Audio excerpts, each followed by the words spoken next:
So very exciting times ahead. It is nearly pumpkin season, so I thought I'd show you how I make my ceramic pumpkins. The first thing that I do is I weigh out my clay. I make lots of pumpkins, so I want them all to be similar sizes for this particular batch anyway. So I'm weighing it out, and I think here's about approximately 1,000 grams, maybe 800 grams. Do whatever's comfortable in your hand. I split each ball into halves for 2 halves of your pumpkin. So the first one, I then put my thumb into it and I'm making a pinch pot. A pinch pot is among the oldest techniques for crafting in clay, and is a really satisfying way to manipulate the clay. I'm using my right hand, because I'm right-handed, to pinch the clay between my thumb and my outer fingers, and I'm feeling that consistency of thickness. So I'm pinching out a consistent thickness and I'm spiralling out. So I'm twisting the pot with my left hand, spiralling out and up the pot.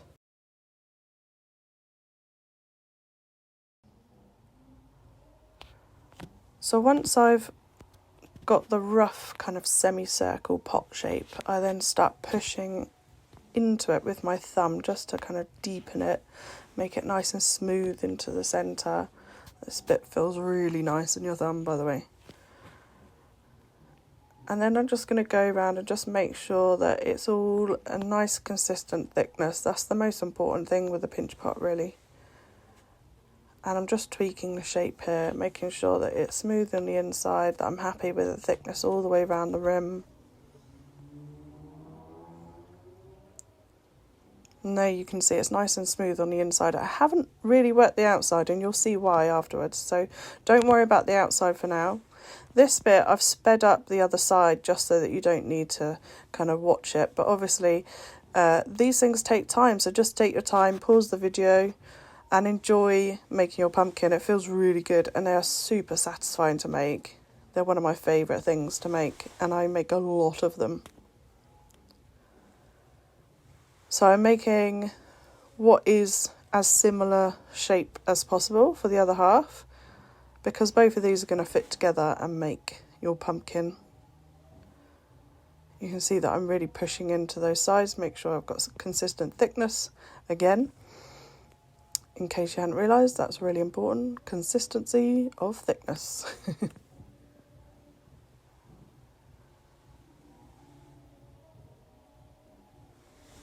Once you've got your 2 halves that are ready, you're then going to glue them together. So to do that, well, first of all, here you can just see that I'm checking they're actually going to fit. And you want the rims to fit. It doesn't need to be absolutely perfect, but you do want them to sit together. So I'm just making this one a little bit larger just to be able to sit on there a bit better. That's it. So to glue them together, first I'm going to score the edges.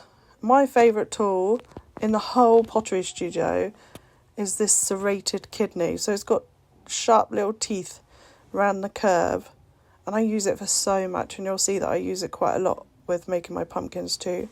So I'm just messing up the edges, which gives the clay a greater amount of grip. I obviously felt that wasn't smooth enough, so I've gone back in. Oh yeah, get in there, Helen.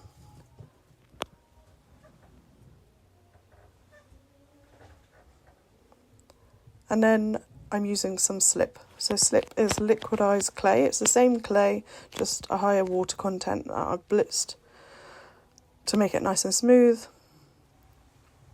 And I use that for my glue. And if you get plenty of slip on this seam here and a nice firm push together, that'll be a really strong seam and it won't be coming apart.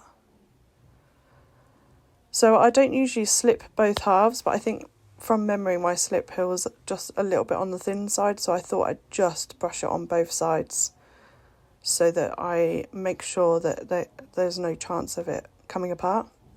I then use tissue paper on the inside. I've used newspaper before, but it's not quite as good because you want the softness of the tissue paper, And you don't want it really, really full, and you'll see why later on. But the softness of tissue paper just makes it easier to shape it later on. So here you can see that I'm pushing that seam together really nice and firm. I'm just making sure there's no gaps at all. And if at this point you can peel them apart easily, then you haven't got enough slip on, or you haven't pushed them firmly enough together. And I'm kind of sacrificing the shape at this point. I'm not too worried that it's a bit lumpy bumpy. It's not a perfect circle, which is exactly what we want. No pumpkin is perfect. They're all a gloriously organic shape. And then I've picked up my favourite tool again, my serrated kidney, which is just such a lovely name, isn't it? And I'm using that to blend the seam. And the reason why I love using this tool for blending is that it just picks up the top surface of the clay, so you're not really squishing and smushing it in together and making any thin patches in your walls. So this is just taking the top surface of clay, and I'm going backwards and forwards, dragging it across. And I've sped this bit up so you don't need to watch me kind of spending a long time on this, but I am taking my time just to make sure that blend is nice and strong.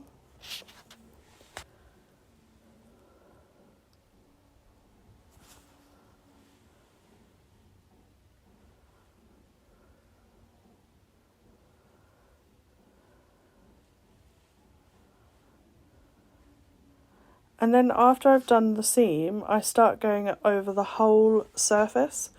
So this is where I hadn't been too worried about what the surface looked like before, but I'm starting to really round out that surface using the serrated part just to comb the clay. And that really gives you kind of like, it takes out the bumps on the surface. It gives you a smoother surface. It's great, and it's very satisfying to do this. So there you have a combed ball of clay. It's not looking very pumpkin-like at the moment, but it will do. And again, it's not about perfection at this point, or any point actually. Clay shouldn't be about perfection, it should be about playing. And here I'm just keep going over. I'm taking down any kind of lumps and bumps, making sure that it's a bit more ball-like. And then I'm just using the smooth side of my kidney. So you can use a smooth kidney, or a rubber kidney is quite good for this. And then I'm just smoothing out, taking away the scrape marks of the serrated part of the kidney. Yeah, there you go. I'm showing you the smooth side. And again, this is not about perfection. It's just making your life a bit easier later on. We're all taking steps towards getting that kind of lovely pumpkin shape.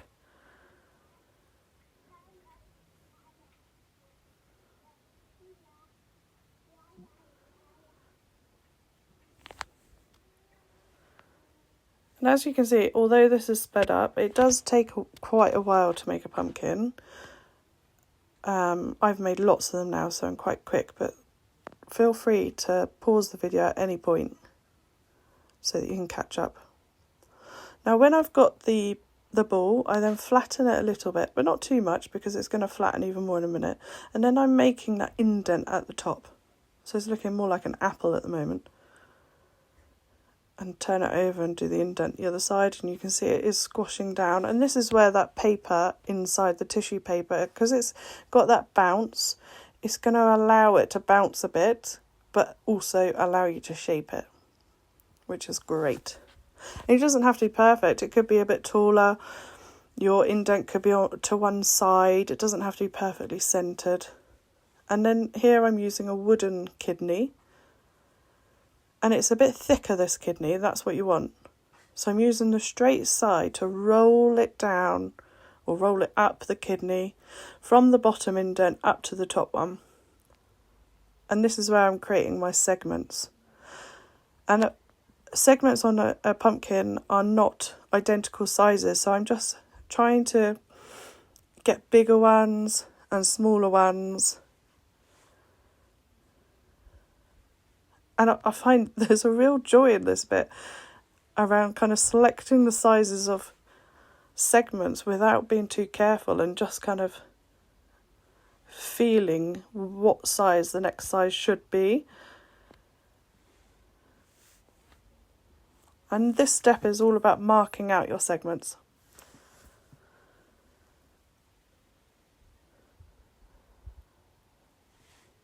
There you go, there's a smaller one and another smaller one and some larger ones.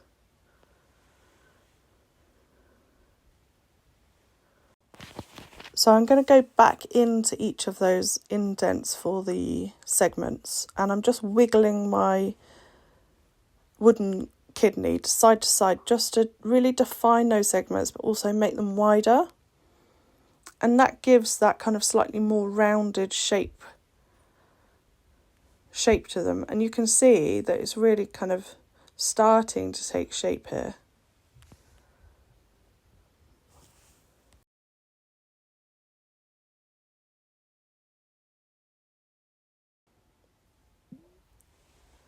Now I turn it over and do the other side.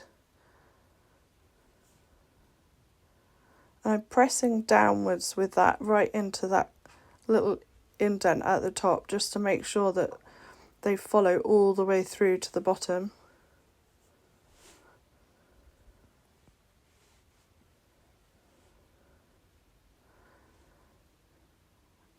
And at all points I'm kind of giving it the indents a little tweak just to push them back down if they've popped up a little bit. And then I've got my favourite tool again, the serrated kidney, and I'm just taking off the edge that's been created by the wooden kidney. And it gives this kind of much more organic, rounded shape. At the moment it's looking like a robot kind of shape. I don't know why a robot. Robotic pumpkin, anyone? But yeah, this is just taking off those corners, those edges.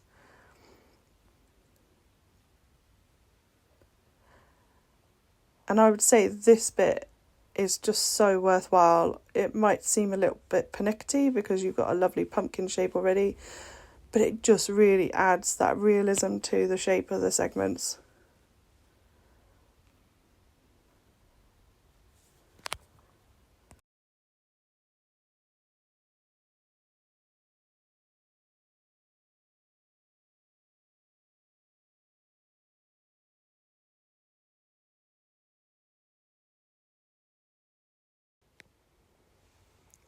I turn it over, do the other side.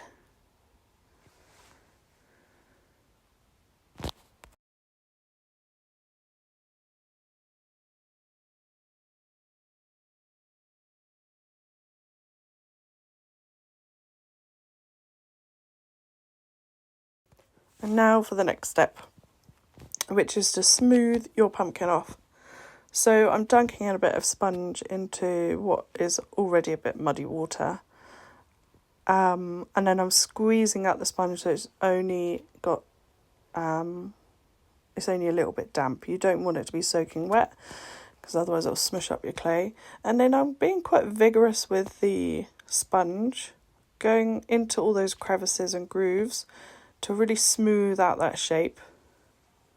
Going backwards and forwards until I'm happy with that, and I've sped it up here so I'm looking like I'm an absolute machine working on this, but I'm really not. I'm taking my time, enjoying the feel of the clay as it gets smoother and more organic shaped.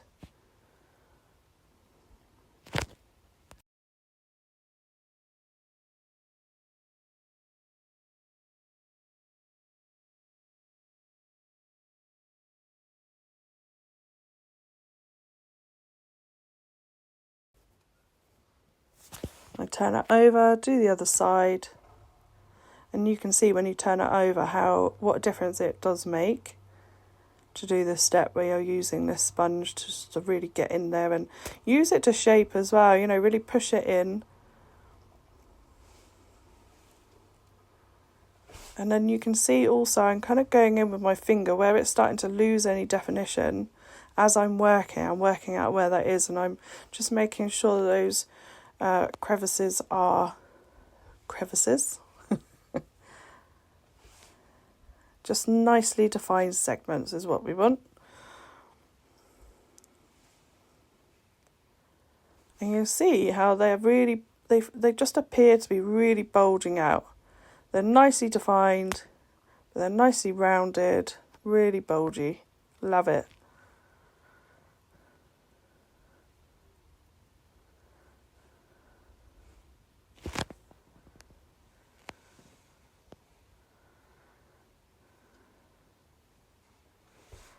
And I'm doing the whole surface of these segments now. This is the last bit of kind of defining for that shape. Fettling. I mean, I suppose at this stage, it's more like smoothing off, and fettling is when it's drier. And you go over with a sponge just to make it even extra smoother. But there we have it. We've got our lovely shaped pumpkin. So the next step is to create the stalk. My favourite way of making a stalk is to pull one. So you may have seen this before and it looks pretty rude. And if you don't think it looks rude, then you've come to the wrong place, really. So I'm getting a little nugget of clay and I'm just patting it down so it's like a bit of a sausage, tapered sausage.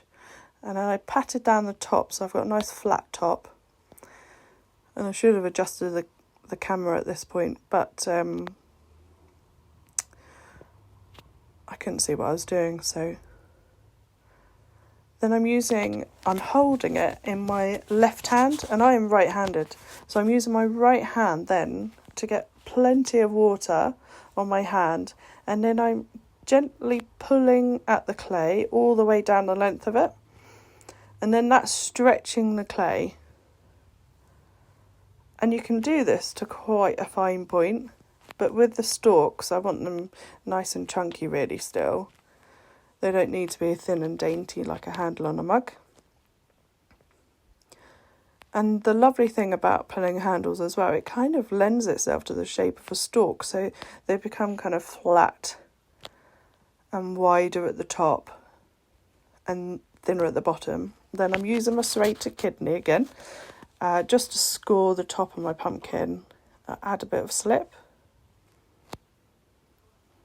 plenty of slip, score the top of the stalk, and then I'm going to turn it, keeping the top nice and straight, and with my one hand, I'm just pushing that down onto the pumpkin, nice and firm, and then now I'm shaping that curve. I didn't want to lose that before by letting it drop because I want a nice tall stalk. And then to add the curl. And you can twist that a bit more, or you can have more of a curl. You can add some leaves. And then just to really define that shape, I push my thumb into that bit there, and that will look really lovely with a little bit of extra gooey glaze in that little part that I pushed my thumb into. I'm using some slip just to glue down that curl of the stalk. And once you've stuck that stalk down nice and firmly, you've created your pumpkin. And you could leave it like this for a beautiful ornament, or you could really go to town on it, create the pumpkin of your dreams. Put some tea lights, scary face, sculpture on it, just have fun. I haven't taken any videos of my pumpkins that I'm making this year yet, so I thought I'd show you the ones that I made last year. And as you can see, I had lots of fun making these. I cut into them, sculpted onto them, and really played around with the different glaze combinations. So yeah, you can pretty much do whatever you like with your pumpkins. So I hope this has inspired you to make your own pumpkins, and I would love to see what you've made, so please do let me know in the comments below, and subscribe for more making videos. But most importantly, enjoy playing with clay.